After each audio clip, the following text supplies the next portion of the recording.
the 1-2. Drill deep to left field. There it goes. See ya. Up for grabs. There's his walk-off home run. And the Yankees have come back to win it. 6-5. Oh, man, oh, man. What a blast by Judge. Now Barkley up the middle, cuts to the outside. Saquon Barkley across midfield. Down the sideline. Stayed in bounds. And Barkley takes it all the way. 68 yards.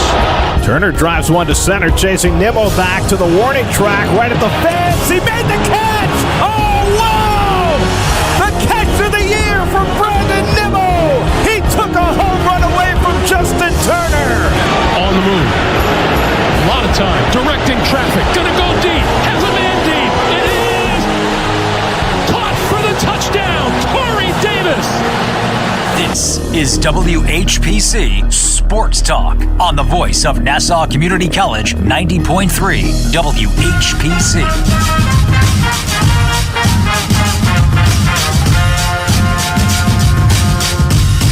You know, so I was at yesterday's Mets game, right? Oh, boy. Yo, even when they do spectacular, like, stuff, they still find a way to disappoint you. They get swept by the Blue Jays. Oh, boy. Other side of town, the Yankees were in L.A. Took 2 out of 3 from the Dodgers. We had NBA Finals Game 2 yesterday. And more on WHPC Sports Talk here on the voice of Nassau Community College. 90.3 WHPC. Your host, Joshua Umahi, joined by Ross Levine. How are we doing today? The Mets are disappointing. I hate to say it, but they just are disappointing. I don't hate to say it anymore. It is what it is. Devin O'Shea. Speaking of the Mets, how we doing? Doing okay. Just regular 500 team usual. Just at 500. Not good. I always say, like, my teams can be great or my teams can be ass, but you just can't be mid, like complete mid, like 500 type mid. Yeah. Get ready for the Giants in a few months. I'll give them that. Damn, no faith in Daniel Jones in them? No, I'm excited for the Giants. I have faith in them. Oh, okay. All right. Misheard you. Faith in the Giants. Jake Boyko, how we doing? Yes, sir. Doing good, man. Yankees took 2 out of 3. Mets got swept, so it's a perfect weekend for me. Yeah, of course you're doing good, Mr. Yankee fan, Met hater. We get it. All right. Let's just get right into it. As always, you know the number to join the show. If you don't, for some reason, 516-572-7440. We are going to start with the aforementioned New York Mets. They got swept out of their own home stadium by the Toronto Blue Jays, who I was worried, actually, because the Blue Jays were top 10 in runs per game when they came to Citi Field. And I was, like, concerned about the starting pitching because the Mets starting pitching been doing so well for a while. For a long while. Well, not for a long while, for a couple weeks, but it's been better in this little short stretch lately. But if you look at how the series played out, the starting pitching, especially the first 2 games of the series with Justin Verlander on Friday and Tyler McGill on Saturday, they really did their job. They went 13 innings pitched, 2 earned runs combined, but the Mets offense against a middling to bad Blue Jays pitching staff just completely, I can't say what I want to say, so I'll say they pooped the bed. They pooped the bed in Citi Field. Yeah, this team, I mean, I don't even know what to say. Like, I'm usually a guy that I'll watch every game and, see how the season plays out. Like, I'm done. I'm out on this team. There's no reason to even root for this team anymore because it's so boring to watch. That's number one. They're not entertaining. And, the pitching was good. Verlander was solid. McGill was very good. But this offense doesn't know what they're doing. It's pathetic. Lindor is a mess. Oh, we're going to get to him. I don't know what's up with that guy, but he looks kind of shot. So that's one thing. We have Buck Showalter that doesn't know how to manage. I mean, simple as that. I mean, this guy does not know how to manage. I mean, I don't know if he just fell on something or what, because this guy just okay, 1-1 game, top of the ninth. Vlad Guerrero's coming, one of the best players in baseball. Oh, I know where you're going with this. And you don't walk him, you have first base open. Like, I thought this would be common sense. But no. We have to face him when Calvin Biggio, who's batting under 200, is on deck. I don't know if he thought that Biggio was Father Biggio, Hall of Fame Biggio, or what, because he decided to go up against Vlad Guerrero Jr., and by the way, not a bad pitch by David Robertson. It really wasn't. He was actually going to be in the dirt. Yeah, I don't fault him for that, actually. I don't fault him at all. And Robertson's been very good all year, so it's going to happen. But why is he facing him in that spot? Like, why is he even in that position to begin with? It doesn't make any sense. And on top of it, the bigger issue is, in this series, and we've seen this all year, 0 for 19 with runners in scoring position. Who does that fall on? The hitters. That's obvious. But the guy that brought these guys in, he thought he brought this back. He brought the band back, and it's worse. It's worse. So, again, Epler stinks, Buck stinks, these players stink, Lindor stinks. Ross, you're always so optimistic, bro. I'm done. I'm ranting. Yes. Nah, I feel you. I mean, the fact that in the Mets, the funny thing about them is that they'll play with your emotions. It's never just like they just completely bottom out in the game or over a stretch. They got to sweep the Phillies, right? You sweep the Phillies. Yeah. They're feeling good about it. Yeah. Then win 2 out of 3 against the Rays. Like, they'll do that. Exactly. And then against the Blue Jays, who I thought were mid. Apparently, we're the real mid. We're the real mid out here.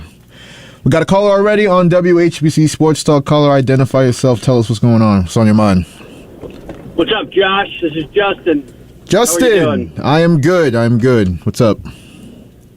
Nothing. I'm just heading to the theater, about to watch this new Spider-Man movie. Yo, I'm going. Cheer me up. Justin, I'm hearing all the reviews about it. Like, I'm going tomorrow. I'm mad you beat me to it, but yo, everyone's like, yo, you got to see that. You got to see that. You got to see it. Man, you saw it? Oh, yeah. Oh, man. No spoilers. No spoilers. No spoilers. No spoilers. I'll beat your ass if you can spoil it. Facts. Hey, Josh, hit me up. I got free tickets, so, I have your hookup.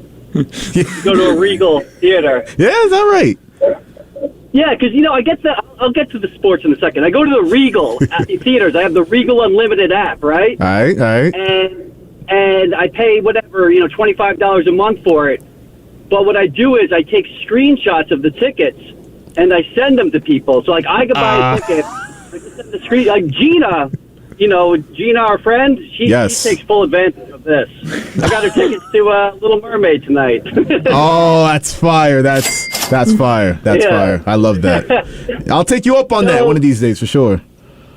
Yeah, let me know. It goes for all the guys on the sports show. But, I did go to the game on Saturday, and, I know that the saying is there's no crying in baseball, but I got really emotional, leading up to the game. They had the Hall of Fame ceremony, and it was really like, I don't know what came over me. Maybe it's because I was drinking the night before and I had like a hangover effect or something. But tears started rolling down my eyes. I think because I saw, so many memories from my childhood. Gary got inducted, Howie Rose got inducted, Al Leiter, who, I remember seeing live at Shea Stadium so many times in my lifetime. It was a beautiful event. Say what you will about the Mets organization.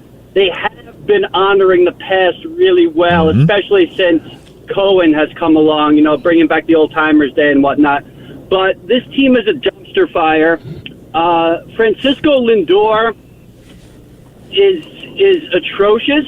It might be the worst contract in baseball. I'm sure, you guys know more about all the other teams. Maybe there's something out there that's really bad on that level. But for what the guy gets paid, I think they broke it down a few years ago. He gets paid $48,000 in at bat. That's what it was.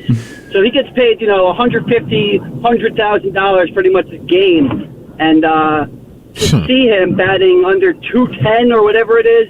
I know average doesn't really matter as much these days, but I'm an old school guy, and I look at the scoreboard and I see what his average is. It's just astonishing that a guy like that can get paid so much money. And then, he's good defensively, but even on Saturday, he didn't step in front of a ball. It's something that should have been a ground out, turned into a run against the Mets. So I don't know. This organization, it's pretty much just on par. I'm just, like Ross, I'm done. I'm done. Done. Oh, they broke Justin too. What I'll say is that that's a great call in the ceremony, because even now I was like, it's good to see the Mets, especially since Cohen came on. Like you said, it seems like he's really prioritized honoring the past and bringing it back to light. I mean, obviously with Willie Mays' jersey retirement last year, that was a big moment. And that never would have happened under the Wilpon, so that's good. And Gary Rose and Howie Rose, like the funny thing about them, and I was reminded about this during the SNY lead-up, is that they both grew up Mets fans. Like they both were in the upper deck in Shea Stadium, and it's a beautiful story, both of them, of how they fell in love with this team and got the jobs that they have. And when you think Mets, you think those two, and it's going to continue to be that way. So Leiter was. New Jersey guy, grew up on Long Island, and was a Mets fan as well. So, and Howard Johnson, he had 3 seasons with 30 home runs, 30 stolen bases. I don't know if the Mets will have anybody do anything like that. I mean, they can't do anything right. I mean, stolen bases, their leadoff guy. And I love Nimmo, but there's no threat. There's no threat to steal a base, and especially now when the bases got bigger and you have the time, the pitch clock, it should be easier more than ever to steal bases. I don't know what they had to do with this lineup. I know Vogelback had an RBI. Whoop-de-freaking do. I still hate him. I still know. What do you do with this lineup as is? Does Lindor move down? I know he gets paid all this money, but he can't be batting where he's batting if he's going to be batting 210. Yo, Justin, the crazy thing about Lindor and the thought of moving him in the lineup is that the entire season he's been hitting behind Pete Alonso, who's got 20 home runs. 21, actually. Yep. So it's like, if that's your protection, how much worse can you get? Really? Yeah. That's a concerning thing. Yeah. And one last thing, Pete, he's a bright spot to this season. He's improved immensely defensively. From just a few years ago, he's monumentally better. I mean, he's not Keith Hernandez, obviously, but he's solid there. And maybe that's going to be the highlight of the year. See if he can, break some more records and maybe challenge Judge to a 60 home run season. We'll see. I doubt that's going to happen, but it's one of the few bright spots. Something to look forward to. No, you're 100% right about that. I mean, Alonso, I'd say David Robertson and the entire back end of that bullpen, and I'm struggling to think. That's really the only bright spots I can think of. I mean, the starting rotation, Verlander's had his moments. Scherzer's been a lot better, I'll give him that, but with the way he started the year, it's tough to give him credit. I don't know, it's just looking like, it's what it is. A bunch of mid are rolling around in Flushing, Queens. That's what it is. It wouldn't be, because I've never had the expectations. Like, when the Mets are bad, it's like, it's expected, so I don't mind it. It's kind of like fun. Oh, we're the lovable losers. But when you go in, you win 101 games last year, you make the move to get Verlander, it's pretty much World Series or bust. Highest payroll in baseball. It's so disappointing. It's like we're the laughing stock of baseball. Josh, you went to the game yesterday. How were those Alonso sunglasses? Did you scoop some up? Man, listen, my train was running late, so I swear when we walked in, they gave it to like 10 people in front of us, and then they was like, oh, that's $15K. Like, yo, that's not even right. Yeah, I missed out on it by that much. Damn. Damn, I got one more tip for you guys, and I'll leave. If you ever go to any of these events at Citi Field, and I'm sure at Yankee Stadium, when they give away the bobbleheads, you get the bobblehead, you give it to a friend, or you hide it somewhere, then you go back around and say, oh, they didn't have any at the entrance I went to. You get another one, you sell that on eBay, bada bing, bada boom, it pays for your ticket right there. Nice. Hey, Justin's a man of the people. He's giving movie tickets with the... and then he's giving out tips for the promotions. Giving out all your secrets. Hey, you man of the people. You don't care. Hey, I'm the people's champ, like Mauricio. All right, boys, have a good one. Yes. All right, man. Thank you for the call, Justin. If you want to join the show as well and call up 516-572-7440. Yeah. Justin pretty much nailed it. I mean, it's first off, the ceremony was great. Yeah. But I'm so pissed off at the Mets that I didn't even write it on the topic sheet. I was seeing red when I was writing this out. Like, it was crazy. But even on Saturday's game, McGill you got a good McGill start. You wasted a good Tyler McGill outing. Yeah, I know. Because they couldn't score anything. And this whole idea about, well, Chris Bassett's a good pitcher. Well, Jose Barrios from the Blue Jays is a good pitcher. He's mid. He's mid. He's been mid since Minnesota. Exactly. Like this is what the Mets are not doing. This is not about what other teams are doing to the Mets. This is the Mets not doing what they're supposed to do, and it's come to this point now that maybe we shouldn't have had these expectations. Maybe this team's just really bad. I mean, we're at this point now where maybe this team's just awful. Bro, they I hate to keep bringing it up, but it's the highest I understand that, baseball. But how are we saying this in June? Well, they didn't spend it properly. They didn't. No, they clearly didn't. So this whole idea about, highest payroll and all that, it's irrelevant because they spent it on 2 40-year-old pitchers. They spent a lot of it on Lindor, which that's looking like a mess right now because they still have 8 more years left to this guy. So it's not looking any better. Here's the best stat I could possibly give you. So it's... I'm going to hate saying this even, but Francisco Lindor makes $34 million per year average annual value. That's just 2 less than Mike Trout. Yeah. Jesus. Who makes 36. And I heard this on the fan today.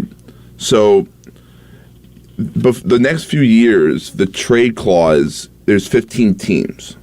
So so half the teams, I guess you could trade them for whatever, if there's any chance of that. They're not trading him. I'm just saying, there's different trade clauses in the contract. So the first few years are 15 trade clause, 15 teams, and then 3 years from now, there's no trade clause. You can't, unless he waives it. So here's my hot take. This is 2023. He has 8 more years. By 2027, he will get dealt. He will not be a Met throughout the entire contract. I can guarantee you that because this is not going to end well. It will not. If it's not ending well right now, and I'm questioning right now the bat speed. He has 0 bat speed. Yo, it's yo. There wasn't that bad. He looks shot. Here's a frustrating thing, and this was the most frustrated I've ever been with Francisco Lindor, and it's kind of subtle. I don't know if everybody caught it during yesterday's game, but. So before Pete Alonso, and we'll get to the audio later, but he set the Citi Field record that made it 4-3. Right. The at bat prior, Lindor's up. He's up 3-0 in the count. Right. Strike down the middle, foul ball, swing and miss. I'm like, bro, you up 3. You got to get on base there. It's Pete Alonso coming up next. He can tie up the game to tie and run at bat. And he hit a home run. I was like, I was happy about the home run, but I'm like, really? Yeah, I couldn't even enjoy it like that because you have to get on base there. But you see, I was at the game Friday, and it was 1st and 3rd, 1 out. Lindor's up. And I was even saying that it's only the 3rd inning. This was only the 3rd inning. Usually I don't say bunt in this. I said bunt with him. That's how bad it is with this guy. The $140 million bunt. Yeah, because this guy, I know he's not going to hit the baseball. It was so bad with fans in front of me like, yep. This is what I expect from this guy. It's been that type of year. So when I see Lindor strike out now, it's not a surprise. I mean, I appreciate him in terms of not doing the thumbs down thing with the fans. I appreciate that he's owning up to it a little bit more than he did a couple of years ago. Javi Baez. With Javier Baez, I appreciate that with Lindor now, but at the same time, he's not showing any production at all, and this is age 29 season. Yeah, it's supposed to be his prime. It's getting ugly. This is not. I'm telling you, this will not end well. It's just not. It's not. 8 more years, and this is what he's performing at his age 29 season. You have to you gotta change something. Because I remember hearing the other day when he was 2 for 30, and they were like, "What? What are your thoughts on this?" And he's like, and then he started bringing up about how he's hitting the balls hard, and he's like, "I'm getting some good contact. I'm getting some good wood on it." Yeah. And I'm like, I don't care about it. If it's finding a glove, I don't care. If it's if it finds the floor, if it finds the ground, awesome. But if it's finding gloves, I don't care how hard you hit the ball. You got to find the way. I don't care if it's bloop hits. Just yeah. It's I'm telling you, the Mets need to get rid of their analytical department. It is pathetic. It might be the worst in baseball. It's the worst in baseball. It's pretty bad. It's bad. It's not. Epler, I don't know if that's what he's following. That's why he sucks. Because maybe that's why. Because he's following that. I think Epler just sucks in general. But he keeps going based off of that.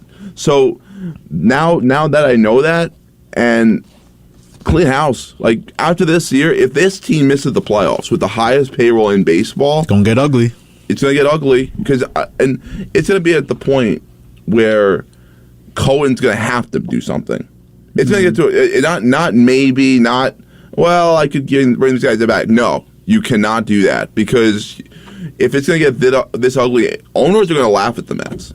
That's what's gonna happen. Other owners are going to laugh at the New York Mets because they don't have as high of a payroll as the Mets, and the Mets are going to miss the playoffs with the highest payroll. That's just a fact. Fair or not, that's what's going to happen. So, if this team misses the playoffs, it goes down in flames, you're going to see maybe a new manager, and you're probably going to see a new general manager in here. So here's the thing about the Fire Buck stuff that's kind of gaining traction, especially with this latest sweep.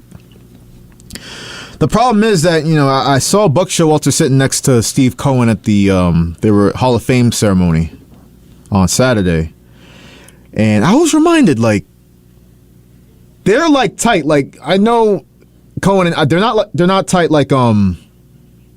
What I'm trying to say is Epler and Cohen are not that tight as Buck and Cohen. Mm-hmm. So Cohen loves Buck. That's his guy. So it's very hard to see, even if the Mets will have to completely bottom out and have a 10-game losing streak and fall completely out of the wild card race even to not far off. I mean, not far off. They go to the Braves and they play them, for 3 games now. And listen, what I find crazy is that we're only 5.5 games from the Braves. A good series from the Mets here, and we're literally that close to the first place. That's what's so frustrating though, because if you think about it, we really, the highest payroll in baseball, I'm going to keep saying it, we should be at least tied with the Braves. They're 5.5 games better than us right now. If we played how much money we're getting paid for, then we're above the Braves. The fact that we're only 5.5 games back and we're talking this much trash about the Mets is because we expected our Mets to be so much better than what we're doing right now.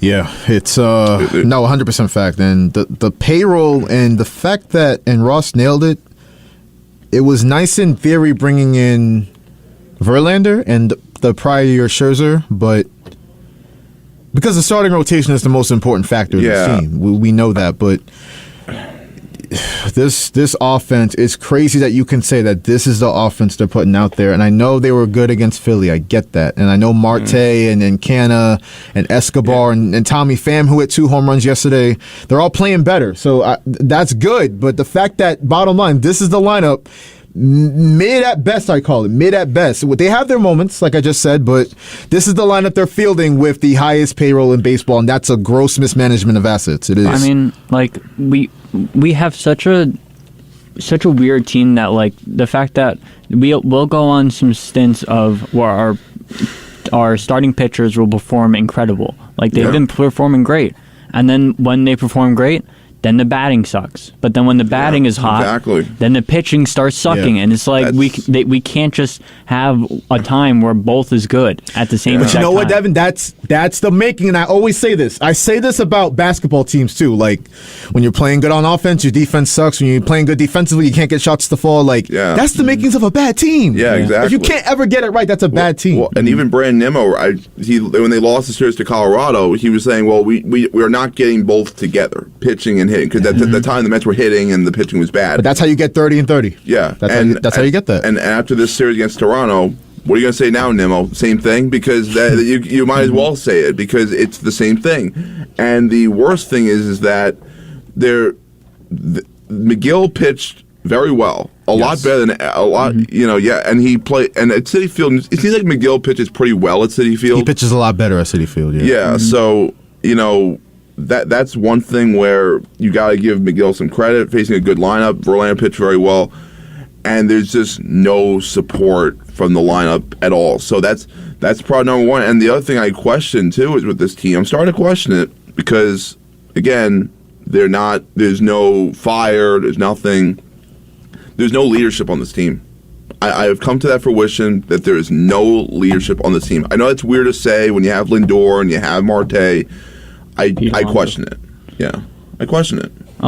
Yesterday, I was a little bit surprised with the lineup order yesterday. Pham did great, but I still don't understand the order of what we bad. We put Pham at leadoff and then Canna at second. McNeil at seventh. I don't get it. I know it was against a lefty yesterday, so we're putting two righties back to back, leading off and then second.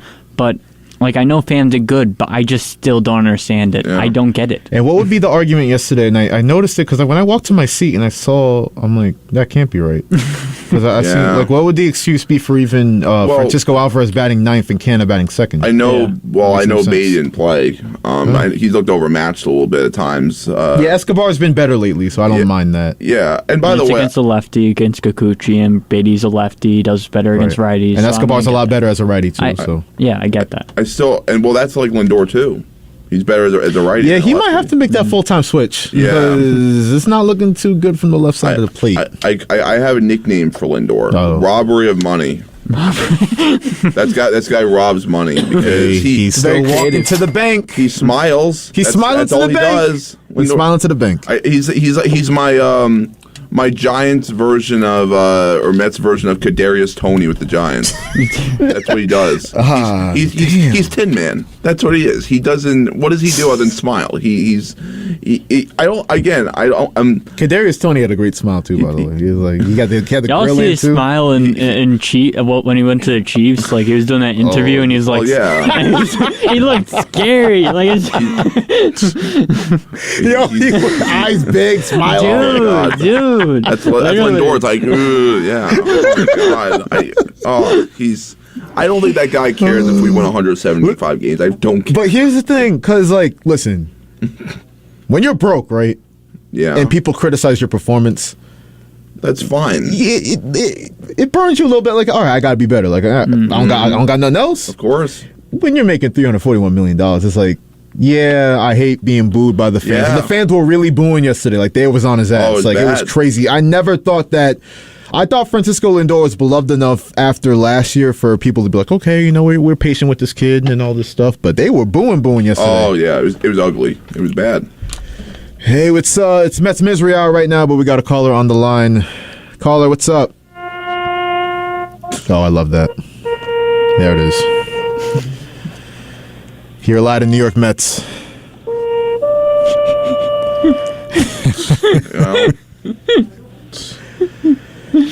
You got anything other than eulogy music? It is fitting, though. It is fitting. I guess not. He's letting it play. He's letting it go. You know what? Keep that going. We'll close the Mets on that. Why is Dominic Leone in the seventh inning yesterday? Buck fell on something. He had to. My dad goes, "Who is this guy? Why are you pitching him in the seventh inning? Why? No. Why? I know there's no bullpen depth, but come on. There's no bullpen depth. Epler. Great job, Epler. Great job. You decided to, when Diaz got hurt, no, Drew Smith is fine. No, Dominic Leone's fine. I watched this guy. He was on the Diamondbacks. Diamondbacks, by the way, having a very good year. Andrew Chafin, get him. Matt Moore, get him. Lugo, get him. There were three guys. You didn't get any of them. I miss Seth Lugo. That's crazy that I'm saying that, but I miss... That's crazy. Trevor Williams, can you bring him back? Yeah, no, we shouldn't have let him go. Oh, God. He didn't have a good outing yesterday. I brought up Dominic Leone, so just listen to this. It's a perfect, encapsulation of just what the Mets are doing. Nothing's making sense. Nothing's going their way. Listen to this entire audio, and you'll understand why the Mets are where they are. So now Brandon Belt, who has struck out in all three of his at-bats, to center field. Pretty well hit. Very well hit. It's gone! Brandon Belt hits one a ton to straightaway center field, and the Blue Jays are back on top. Son, they said he struck out, So one of them was close. It was a close call for one of them. Like it was Still. still 3 strikeouts. Fam, we was talking in our section like, oh, sombrero time. Give him the sombrero. Next pitch. That hit off the facing of the apple. You know how deep that is? Yeah. It was like 430 feet. Brandon Belt. In 2023, bro? This not 2018? Come on, bro. San Francisco.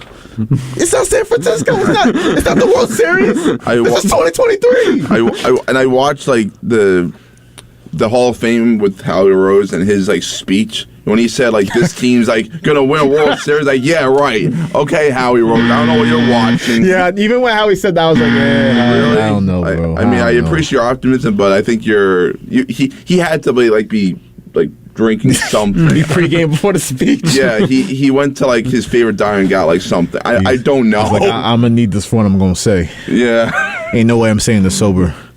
Hey, good news. Pete Alonso did do this, like I said. The 0-1, line in the air to left, pretty deep. Back goes Merrifield onto the track, looks up. It is gone, a home run. It hit over the orange stripe.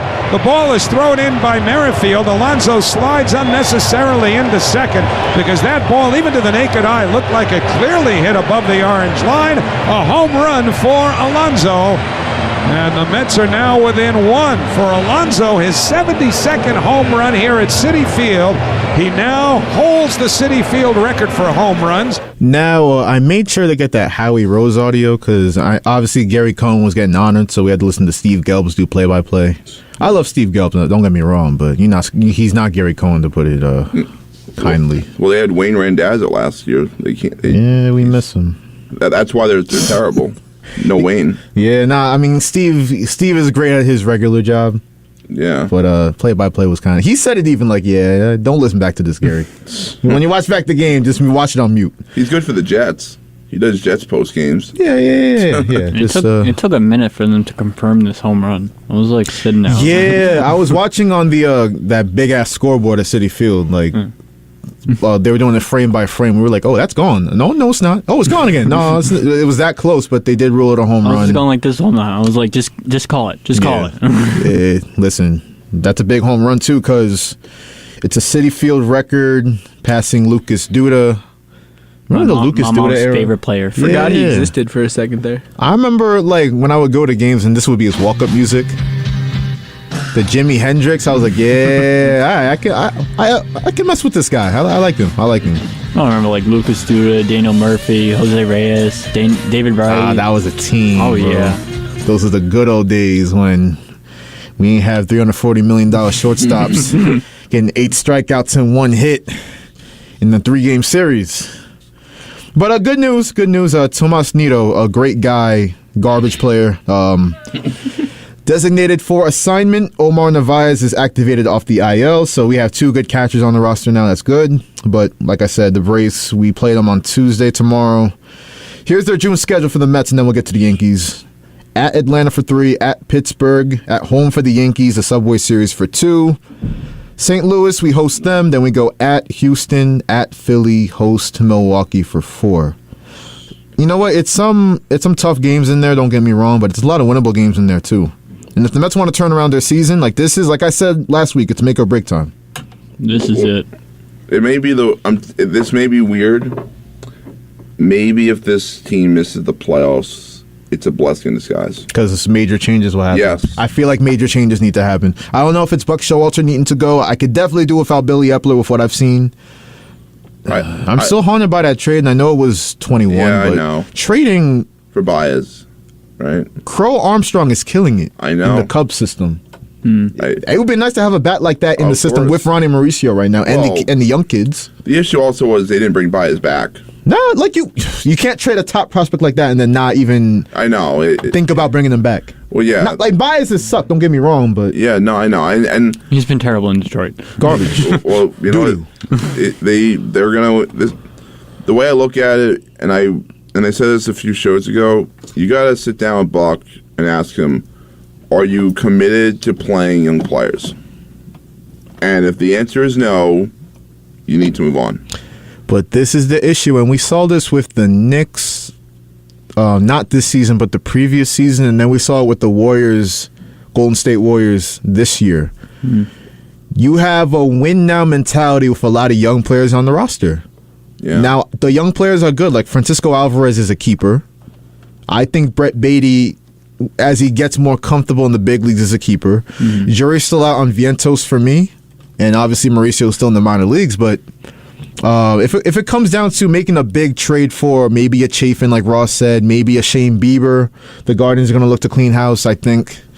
When it comes down to making moves like that, to get another bat, too, that goes without saying. Like, that needs to happen. If the Mets, highest payroll in baseball, you cannot miss the playoffs. And if you're sliding, you have to try to salvage your season. You have to. Well, do you become sellers at the deadline? Damn, that's like taking that's a fat L right there. That's taking a fat L right there. You're quitting on a season you had the highest payroll. Well, is it better to do that or keep going with this? It might be better, but bottom line, they ain't going to do that. They're not going to do that. Yeah, but I mean, here's what I'll say though. I mean, I will say Shane Bieber would be a perfect fit. And I'm going to say, I agree. Because Verlander may not be around much. He'll be around next year, but and Scherzer's entering the last year of his deal next year too. Well, Scherzer has an opt out. That even more reason to do it. Yeah, if he opts out, then I wouldn't bring Scherzer back. If he opts out, goodbye. I'm sorry. I'd move on. I'd say thank you for your service. We have an older guy already here. We're gonna commit to young. We're gonna go to a different direction. Yeah, that's what the Mets have to do. Enough with the old. And another thing too, the Mets have no pitching in their farm system either. Well, that's why they signed these guys. That's why the bullpen. I mean, the back end has been good, and Nagosic did well yesterday. He's been garbage otherwise this season, but he did good yesterday. But I mean, that's the Mets story. Shout out to the caller that played the funeral music. I know it's 30 and 30, but it's not looking good. I thought that was appropriate. Just that was one of the best calls. Like, didn't say a damn thing. Yeah, but played the music. I like that. That was good. You are listening to WHPC Sports Talk here on the Voice of Nassau Community College, 90.3 WHPC. It is Joshua Yamahi. It is Jake Boyko. It is Devin O'Shea. And it is Ross Levine. Let's get to Jake's Yankees. Let's get to some optimism. A little less depressing story. Yeah. Let's get the vibes back up in the studio here because... Be a traitor. Don't be a Met fan. At this point, I mean, anything's better than being a Met fan these days. But... Agreed. Oh, man. There it is. So I just have one very important question. Yeah. What's up? Is it the start of the Josh Donaldson revenge tour or no? Oh, brother. Listen, he's giving me hope here. I never thought I'd say that again, but Josh Donaldson is giving me a sign of life. So, hey, you said the name. Here's what he did in his return on Friday. High fly ball, deep left. Hayward back, track, wall. See ya. What a return for Josh Donaldson. 2 long home runs. Yankees still alive. Oops. By the way, he wasn't the only one that returned with a bang. Here's Giancarlo Stanton in his return back. High fly ball, deep left. Going back, Hayward on the track. See ya. A home run for Stanton. His first game back. And it's 7-2 Dodgers. Well, the new guys are bringing the wood. Yes, they are. They brought the wood. They brought the wood. But I mean, listen, that's obviously a great sign that they're both homering, but it really doesn't help much when your starting pitcher is giving you 4 innings and 7 earned runs. So. Yeah, Sevy got smacked up. Yeah, that was bad. That was the worst Severino outing I've seen in a very long time. And Clayton Kershaw, like I said, happy Pride Month to Clayton Kershaw. If you know, you know. But he was pretty good. I know he had that he threw that hanger to Stanton that he got away with, and then obviously Stanton hit a home run later. But 7 innings pitched, 2 earned runs for the Hall of Famer, I guess. Yankees lost in Donaldson and Stanton's return 8-4, but Saturday, this guy Aaron Judge, and I've been talking to my friends about this because for the longest time, including last year, I was like, best player in baseball, it's Ohtani. You know, he pitches and he hits, and he's a great pitcher and he's a great hitter, but this dude, Aaron Judge, the thing about him is that, especially Yankee fans, when you watch him and it's a national TV game on Saturday, it's on Fox, it's Joe Davis on the call with Smoltz, he never cheats you. You know, almost every time you watch him, just about every time you watch him, he's going to do something unbelievable. Here's the first leg of what he did on Saturday. On a 1-1 from Shelby Miller. Yanks one down the line towards the corner. It's got enough. Aaron Judge sneaks it over the wall in the left field corner. His 19th home run. He loves taking advantage of right field at Yankee Stadium. Yeah. Takes advantage of left here in L.A. That's a great call. He knows where to hit him. We got to give him credit. That's his 19th for the season. And then for good measure later in the game, he pulled this out in the field. Crack down the line. Back to the corner goes Judge. It is caught by Aaron Judge. Wow. It is so much more than just the home runs. He is Superman. I mean, that door's locked, by the way. And this is a big human being catching the ball and just blowing up the bullpen fence. I love that call. He's Superman. Like, he's doing some Superman stuff. I mean... He really is, but he does scare me a little bit, too, at the same time. I mean, missing the next game, and I don't know if you saw it, but he said that he's really not sure if his toe is broken or not. And, you know, a broken toe is not what you want here. Not at all. Yeah. Not at all. We'll see. I mean, obviously, you got to respect the play. You got to, the effort's there, clearly. It's just, be careful, bro, please. Yeah, I was, you know, one of my friends, he got on Aaron Boone because he's like, why is Judge sitting? Why is Judge sitting? But hearing that his toe might be broken and they're going to do more testing, it's definitely concerning. But Saturday, Judge puts on that show, injures his foot, making that catch, that incredible catch. And like Smoltz said, that door's usually locked. Like, they're not just leaving that open for fun. Like, Aaron Judge crashing into that thing really, you know, broke it open. I mean, he's a behemoth of a What man. is he? He's like 6'7", 260 or something like that? That's a big boy. That is a big boy, but we're going to see if he's gets healthy soon. Garrett Cole, quality bounce back start. Been struggling as of late, but 6 innings pitch, 1 earned run. Can't go wrong with that. Yankees won on Saturday 6-3, but they also announced Saturday that Nestor Cortez, who struggled this season, 5-2 record, but over 5 ERA is not good. He's on the IL with a shoulder injury, and Aaron Boone hopes he'll only miss 1 or 2 starts. So we'll see how Cortez does 2 weeks when he comes back. Yeah, you kind of wonder what you said. I was just gonna say, maybe this is what he needs. Maybe like a little bit of time off. Try to get his stuff back to place and get his stuff going to what he wants.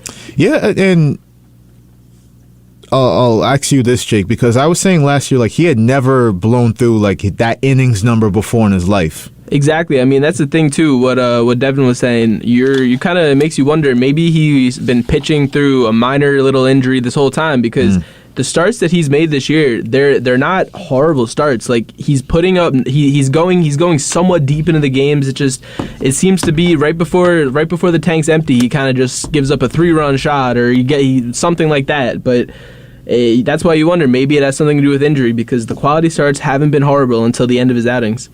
Yeah, you hit the nail on the head. He struggled to finish starts. Yeah, exactly, right. He'll have great moments, but then, you know, the gas tank gets on E, and it's just too much for him. We'll see if he gets the time he needs, like Devin said, and gets better when he comes back. But Sunday, the rubber game of the series, Judge sitting, like we talked about. Domingo on Domingo. Herman definitely delivered a great start in the pitcher's duel with Bobby Miller. No pine tar in the hand this time. No pine tar. He's learned. Yes. Maybe he's hiding it better. But the Yankees got to the Dodgers bullpen, which I'm not impressed with. 4 runs in the final 3 innings, and like I've been saying, if this kid just gets on a good roll, it's going to be a real different story in the Bronx. That ball hammered to left center field. Anthony Volpe, it's gone! Sunday night Volpe strike. A 2-run shot and security and insurance for the Yankees. Boy, the kid comes through. Kid came through, and the average isn't good. The OPS isn't particularly good, but I mean, he's got 9 homers and 26 RBIs on June 5th. Yeah, this kid, he has the talent. That's not what the issue is. It's just obviously not the most ideal start so far of the season for him, but he's been picking it up recently, and we'll see what happens. He's been swinging it better, so. He needs to find consistency. Yeah, once he gets on a roll and then he starts going. Yeah, once he starts going, like in 7 innings into the game, I was talking to my grandparents. I was like, where is any of the hitters? I was like, in 7th inning, Volpe was the only one to have a hit, and then the Dodgers had 2 hits. So it was quite the pitcher's duel. Like Bobby Miller, I think this is his 2nd outing. He's good. He's been very good. And he showed up the Yankees quite well yesterday. Yeah, we talk about Volpe, and it's funny because like I said, the stats don't fly off the page, but he's been big and in big moments too. Yes. At times, like, the little things. Yeah, little things and clutching game. Like he had that walk-off the other day, and then he has this 2-run home run to really give the Yankees insurance, and they won the game 4-1. Here's the thing, though. The Yankees are playing good ball, don't get me wrong, but they're still third in the AL East behind Baltimore. They're 2 games behind Baltimore and 4 games... No, I have that wrong. They're 4 games behind Tampa Bay in the division. So frustrating when your division has like 3 or 4 of the top 5, top 10 teams in baseball at the moment. Yeah, and then you look at the AL and NL Central. It's like it's a joke. Really? Yeah, like are the Tigers in like second right now or something crazy like that? Yeah, they're 1 game behind back. Yeah, they're tied with the Guardians. That's so gross. But like the Red Sox, they're 1 win away from being tied with the Twins, and that would have them leading the AL Central. Like it's ridiculous. The Red Sox are last in the AL East. They would almost be first in the AL Central. Like that is crazy. Yankees, they got the bad luck of the draw. I mean, that division is usually always tough, but I mean, this is different though. This year. Orioles have never been like this good when the Yankees have been great. The Rays have never been this good.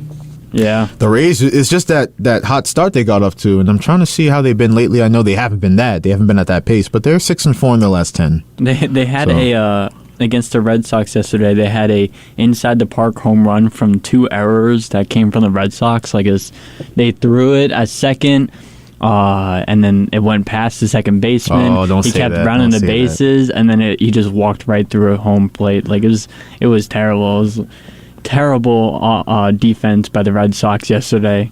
They let up a 2-run inside the Parker. That's wild. I somehow missed that, but that reminded me of yesterday, and I thought I was done talking about the Mets. But Francisco Alvarez, bro, you can't make that though, bro.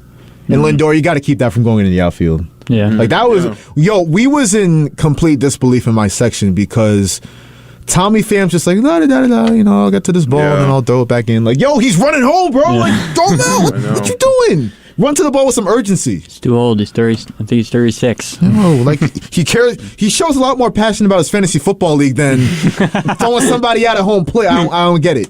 I really don't get it. I'm done with the Mets though for today. Good one. Until tomorrow. Thank you. The NBA Finals. Let's get to that. The Miami Heat. They just they keep doing it. Off the side of the rim, Brown the rebound. Should the Heat foul here? I'm taking a foul. I'm not allowing them to get off a 3. Denver does have a timeout, but they're not using it. 4 seconds. Murray, step back, 3-pointer. Won't go. Fight for the rebound, Martin, and it's over. The Miami Heat have tied the NBA Finals. The Miami Heat tied the NBA Finals at 1 game apiece. Nikola Jokic, 41 points, 11 boards, 4 assists. I circled the 4 assists for a reason because everyone took note of the fact that they made Jokic a scorer and not a passer. He wasn't, completely in control of the game and passing to Murray for wide open threes. MPJ, who's playing like doo-doo in the finals. Yeah, he's garbage right now. And Bruce Brown, and you're not really letting him be a passer. Now, he had 41 points. Like I said on Friday, he'll have a 40, 50-point game in the tuck when he needs it. But I think teams now know, and Steve Kerr even said this on Draymond's podcast, that the key to beating the Nuggets is to make Jokic a passer. And that's what the Heat did. And Jamal Murray, only 18 points. He had 26 in Game 1. Held him down below his playoff average. But the Miami Heat, 6 players in double-figure scoring. And everyone loves to say, I hate when NBA fans say this. You say this and I know you don't know basketball. Because it's like, they're not going to shoot like that again. They're not going to shoot like that again. Yo, Devin, me and you know. Like, they've been doing this the entire playoffs. At some point, you have to acknowledge that this is a good shooting basketball team. Yeah, and they were dog water in Game 1. I mean, Max Strus goes 0 for 10, but he shows up in the first quarter, gets him out to a good lead. Didn't do anything in the other rest of the game, right? But I mean, he did very well to start the game. Right, and then they switched it up, starting Kevin Love. Yeah, and then that was a key adjustment because Aaron Gordon was just bullying Caleb Martin, who's smaller. He was bullying Max Strus, Duncan Robinson, whoever he saw, he just bullied in that first quarter and throughout the game. Good adjustment to put a guy with some size in there. Kevin Love played well, too. We think this is going to be a telltale sign for how the rest of the series is going to play out. What we think? I mean, at this point, I'm gonna say Heat in 6. Heat in 6. I know it's bold, but just the way they were looking the other day, the way they bounced back after having their by far worst shooting performance in the playoffs. I don't know. I think they look really good right now. I told people, and I know they look bad in game 1, and it wasn't even close for a lot of the game, but the second you start down in the Miami Heat, you're going to regret that. That's what they want. They literally had us right where they wanted us. Exactly. That team feeds off Spoelstra and Jimmy Butler. Like, if you doubt them, I'm sorry, they got that dog in them. They're going to be like, all right, watch this. And Butler didn't even do good yesterday. No. He shot 36%. And, like, Kevin Love shot 22, but, like, Bam has been big in the first 2 games of the series. Bam has been very good. Gabe Vincent is carrying Jimmy Butler on his back. Like, yeah, that's crazy to say. But Gabe Vincent, like, dude is... Like, Caleb Martin didn't do well yesterday. He probably just has to find his shot in this series and against a new, different defense. Because the Denver is a very... very different defense-minded team than the Celtics are, and so like Michael if you're Denver, you need Caldwell Pope and Michael Porter Jr. to make your shots. Like it's going to be close games if they don't make their shots. Like Michael Porter Jr. 2 for 8, Caldwell Pope was 1 for 3 from 3. He was 1 for 4. So like you need them to make their shots if you want to win the game. But like Jokic dropping 41, that is. He's different. Dude is incredible. Something light for him at this point. Yo, best player in baseball. Average night. Well, best player in baseball. Best player in basketball. Yeah. You need a better game from Murray if you want to win the games. The thing is, though, with the Heat, like with Jimmy not playing out well, obviously last night, the thing is like even when he has bad games, like he's still like as the game goes on, as it gets like later into the fourth, like he just comes alive and clutches up. He does. That's a fact. It's crazy. Like you could be cold the whole game, and then as soon as it gets like mid fourth quarter, late fourth quarter, like he's a whole different player. We saw that 3 in the corner against the Celtics. Yeah. Like that 3 was incredible, but. Like Duncan Robinson was very good off the bench. Like even not without the 3-point shot, like he still did very good. But like I don't know, like maybe they stick with Kevin Love at the starting lineup against Aaron Gordon. Yeah, because like I feel like after last night, how could you not? Yeah, like Caleb Martin played around the same amount of minutes, but like neither of them did very good. Like Kevin Love shot 2 for 9. And Caleb Martin's been garbage offensively. Like he did a good job on Murray at times yesterday, but offensively, he was killing your Celtics, bro. I don't know. Yeah, I don't know what that was about. I think it's because the Celtics are frauds. If you want me to be honest. Like Caleb Martin sent you home, team bro. is done. Hey man, I mean I can't speak. I'm a Knicks fan. Their Spoelstra ran circles around Mike Malone yesterday. With that was the exciting thing about this series to me. Like the coaching matchup, this is as good as it gets. Oh yeah, because Malone from like the motivational standpoint, and then Spoelstra's an X's and O's a wizard. So it'd be interesting to watch the remainder of the series. I was gonna say, why is Malone not taking a timeout? So you got to take it. Yeah. I mean, why would you not take the timeout? Because I think the point is that Spoelstra, he's such a great coach, especially defensively. You don't want a guy like that to set his defense. But, I mean, Jamal Murray, that's a makeable shot for him. It's still a tough shot, but it's a makeable shot for Jamal Murray. I mean, he had 2 timeouts. Oh, he had 2? I didn't know. He has 2. I know he had 2. I think Malone was thinking, wait, I have those 2 timeouts for the next game. Oh, wait. No, you don't. You don't. They don't carry over to the next game? Yeah. That's something that Tibbs would do. Really? They don't carry over? Yeah, and then he'd complain about it after. Yeah, exactly. The refs didn't tell me. So Jimmy Butler, on that note, Skip Bayless randomly reported during Undisputed today. It's my turn! Yeah, that's him.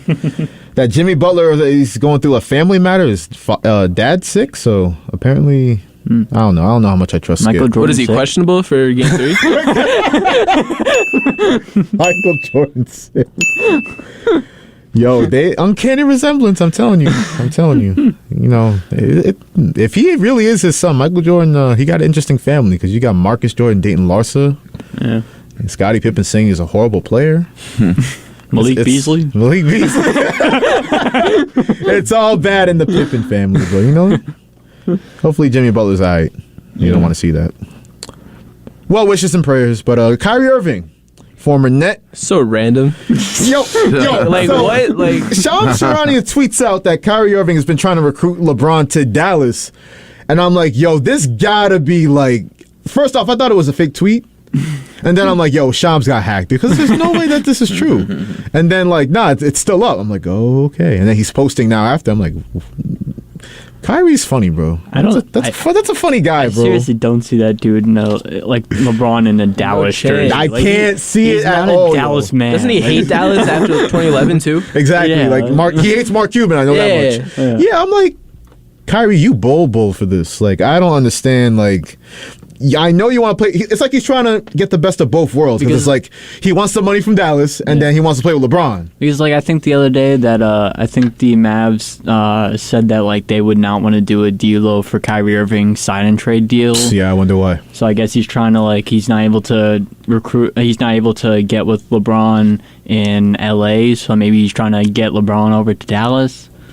It's not happening. Yes, I don't want to spend too much time on this because it's really not. There's no chance. Just imagine though, It's like just the in most some random possible way, Luka, LeBron, and Kyrie. Bro. Oh, they messing people up. They That would be definitely messing different. people up. With the worst depth on a team, like Yeah, well, that's crazy. right. Hey, I'll play off the bench for him. Don't sleep on Christian Wood.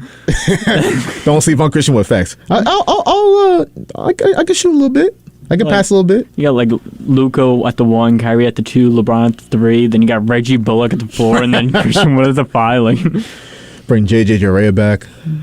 Why not? Jason Terry. Can't he stop Jason Terry? Jason Terry. Kyrie's funny. Remember when he dunked on his own teammate? He dunked on Jason Terry again. Exactly. You know, you remember when Kyrie, because he's a funny guy, I'm just thinking about this, he told the entire Boston crowd, yo, I'm coming back next season. He's done that. If you look at his thing, he's done that to every single team he's been on. He did that to a little girl in Cleveland. And she's like, are you coming back? Yeah. He did it to Boston too. You're a liar. Hey, man, Kyrie's You're a liar. wild boy.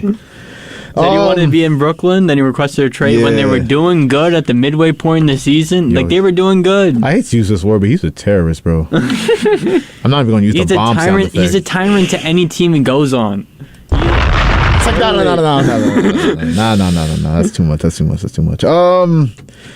Last point, Stanley Cup Finals yesterday, Game 1. Vegas beats the Panthers 5-2. How about South Florida? They got the Heat in the final. They got the Panthers in the final. Vegas pulled away in the third period. They scored 3 goals. They won 5-2. I think there's a chance that Florida, like in America, like the state of Florida just breaks off of America if both these teams win. Like that whole state is just gonna sink. Like they're just gonna go crazy. Facts. The Celtics signed Sam Cassell, so I'm happy. I'm really happy about that. You know what I'm about to do? Because what Jake said, I know this is more of a morning show thing. Like if I hosted a morning show, I would do this, but just a Florida segment. Like what wild stuff is coming out of Florida? Like some of those news articles be wild. Yeah, frying alligators and stuff. Florida man does whatever. Yo, it's like crazy. It's always Florida man, bro. It's not a real place. It's not a real place. Not. No. All NPCs. Exactly. Non-player characters, all Florida.